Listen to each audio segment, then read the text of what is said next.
Happy Throwback Thursday! You can probably tell by what I'm wearing that the theme today is going to be the Los Angeles Lakers.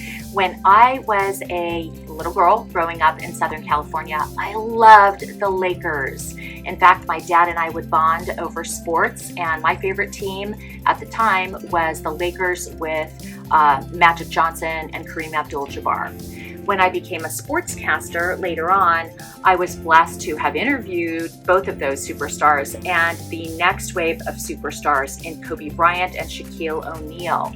So we're taking this back to 2002. At the time, I worked for Fox Sports Net. I was on a show called Best Damn Sports Show, period. And I was able to interview a lot of huge superstars in all the sports. But because I loved my Lakers, I loved interviewing Shaq and Kobe. Today, I'm going to show you a sit-down interview with Kobe Bryant. The reason that I wanted to show this, I probably interviewed him a dozen times or more, but why I wanted to show you this sit-down interview is it came at a really pivotal time, not just for the Lakers, but for Kobe Bryant himself. Up to this point, he had had a stellar career and a squeaky clean image. They had just won a three-peat, which means 3 championships in a row, and they were trying to see if they could win a 4th, which has never been done in the NBA. So this was on the precipice of them going for that 4th title. Up until this point in his career and in his life, everything was going great for Kobe, as you'll see in my interview.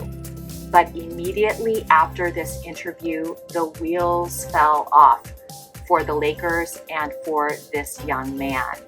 I'll tell you more about it after the break, but for now, let's take it back to 2002 with my sit-down interview with Kobe Bryant.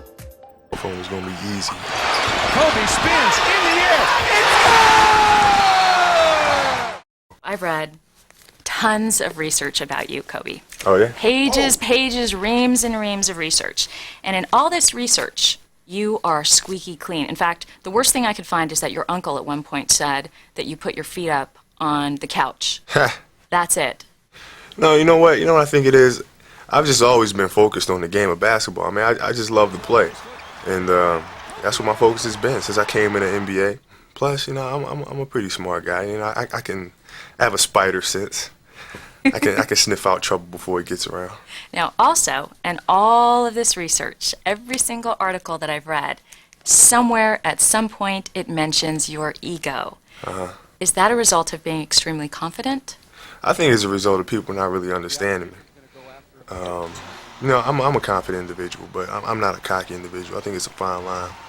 You know, I work extremely hard to have the faith in my skills that I have. What is the difference between cockiness and confidence? Well, I think confidence is a belief that you can do it. It's a quiet belief. You know, it's an inner strength that you have. Cockiness is, you know, maybe you can do it, maybe you can't do it. Haven't really proven yourself. But just likes mouthing off. Can you predict a 4th ring this season? I'm not really big on predictions. I believe. You said if you got into the playoffs, then we can expect a 4th. No, we have the capability to win 4 because we've done it before. We've won championships before, so I see no reason why we won't be able to do it again. So it's important, again, to have that confidence. I'm not going to stand up here and say, you know, we're going to win, 4 rings, and that would be cocky.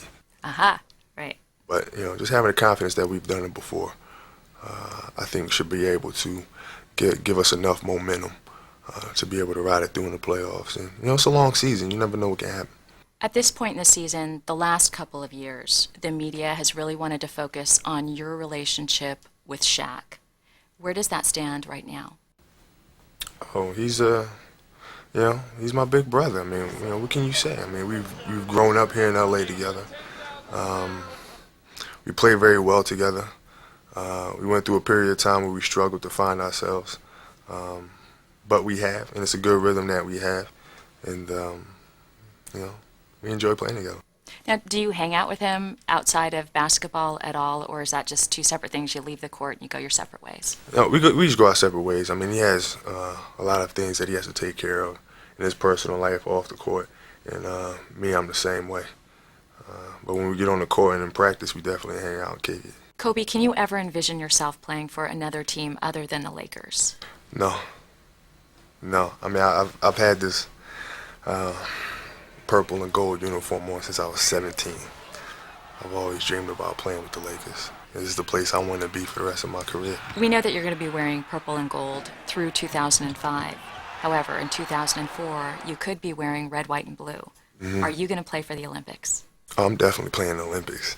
You know, if I'm healthy, I'm definitely playing. I really look forward to that. So yes, Kobe Bryant did end up playing for Team USA in the Olympics, but not in the next Olympics after that interview. He was embroiled in the scandal of his life when he was accused of raping a young woman in Colorado. Interestingly, that case was dismissed, and he settled out of court with the alleged victim, but it really put a stain on his perfect reputation. Then a bunch of injuries caused the Lakers to have a disappointing next season, so they never did get their fourth championship in a row. And it wasn't until years later that they won their next championship. And in fact, shortly after that interview, Shaquille O'Neal left the Lakers, and they really had to go through a rebuilding phase. So I think that interview was interesting because of the timing of it. So I hope you enjoyed that. Even if you're not a Lakers fan or a sports fan, you can see how I did my work early on. And in that interview, I mentioned the reams and reams of research that I did. I do that before any one of my interviews, even today as an investigative reporter for Inside Edition. I think doing research is one of the most important things you can do to be a success in journalism or in anything else. So I hope that gives you a little bit of motivation to do your homework and to do tons of research, because it'll come back and it will really help you in anything you decide to do. So again, one of the reasons I've been posting these Throwback Thursday videos is to give you a look back at my career in support of my book that's coming out called Warrior, My Path to Being Brave. Here's the look at the cover. I'm really super proud of this book. It is for anybody that is thinking of getting into sports or entertainment or media, or anybody that's been bullied in their life or has to overcome challenges, because I overcame many challenges that I write about in my book. If you click on the link below, there is a pre-sale link, so you can order the book today. I hope you order my book. I hope you enjoy my book. It comes out in January of 2023, but you can order it now so it gets delivered right to you when the book drops. I hope you enjoy it, and I hope you enjoyed today's video. And please retweet, share, subscribe, all that good stuff. And in the meantime, have an awesome day, and go Lakers. Thanks everyone for watching this week's Throwback Thursday video. Please like, subscribe, comment, and share my video. Click on the bell icon to turn on my post notifications to be notified when I post my next video. Be sure to pre-order my book with the link in my description.